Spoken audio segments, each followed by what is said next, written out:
In 90-something, the Clintons were in office. And even though they tried to make being gay not a reason to be kicked out of the military, they came up with this really dumb program called Don't Ask, Don't Tell. So basically, just lie the way you've been lying and you get to stay in the military. Well, turns out I was in a relationship with a guy who was in the Navy. He lied, I lied, we all lied. He lied to the government, I lied to my parents, and to most everybody else. Don't ask, don't tell. Well, my parents kept on wanting to know who I lived with. And I came up with the name Mia because every time my parents would want to talk to Mia, Mia would be running out the door. Mia wasn't available. Mia was missing in action.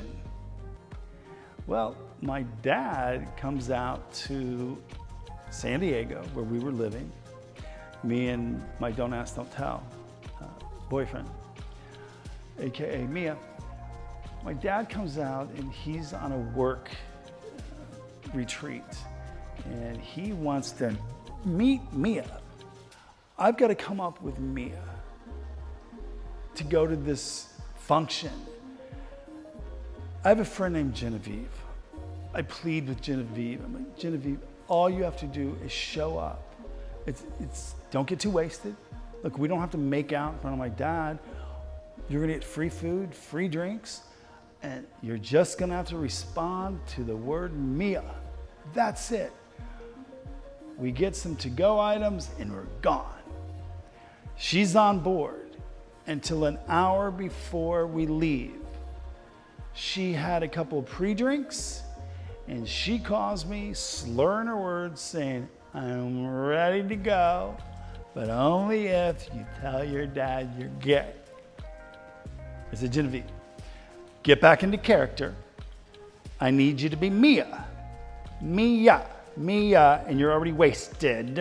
When I get out to the resort where my dad is with all his employees that are waiting for Mia, I tell him that we had gotten into a fight and that we were on really shaky terms and we just might be breaking up in the future. Well, a month later, my parents both come out. So my mom wants to figure out, where's Mia? There's something up. Why is Mia never around when I want to talk to Mia? I tell my parents, hey, come over. We're gonna have a barbecue at my place. So I'm living with my boyfriend still in this apartment.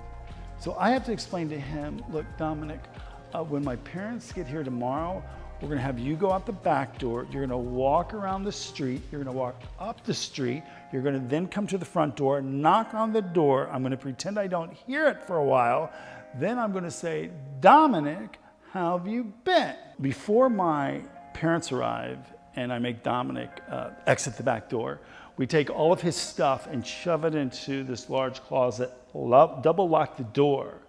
All right, this guy is looking at me like, I live here, I'm your partner, and you're making me walk outside and then have to reintroduce myself to your parents? Like, exactly.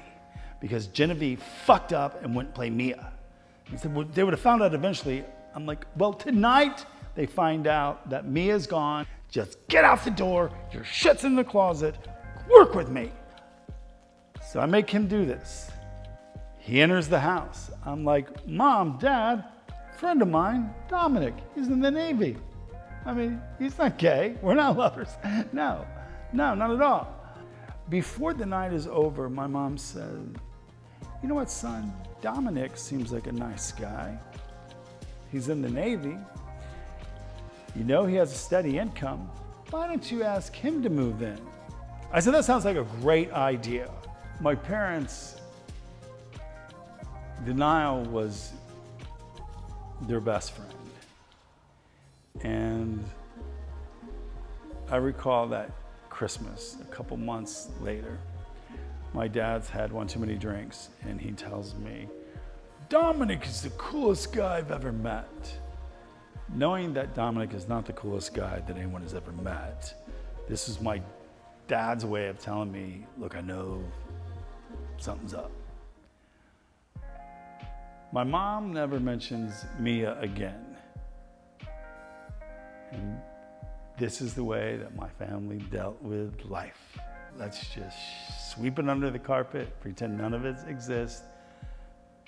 And Mia is missing in action. Don't ask, don't fucking tell. Follow, like for more.